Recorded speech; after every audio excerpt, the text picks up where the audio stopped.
Hello friends, welcome to our YouTube channel. Friends, in this video I am gonna tell you about how to fix charging issue in your Samsung smartphone. So let's start the video friends. So if you are facing there is a slow charging or sometimes charging disconnected automatically, or there is any another problem you are facing, you can just firstly do a settings, click on settings, and you have to do click on applications, click on search, and here you have to write Google Play Services.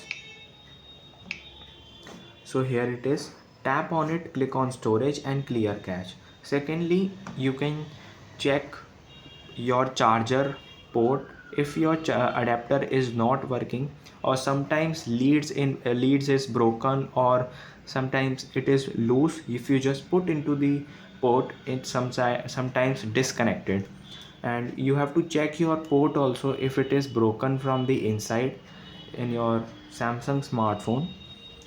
So this will check, and if you face while charging there is a heating problem, so don't use that adapter again, you can buy a new one. And you have to check your adapter with the another smartphone if it is working fine. So this is how you can fix this problem. I hope you like this video. If you like this video, then subscribe to our YouTube channel for more helpful tips and tricks videos. See you next time.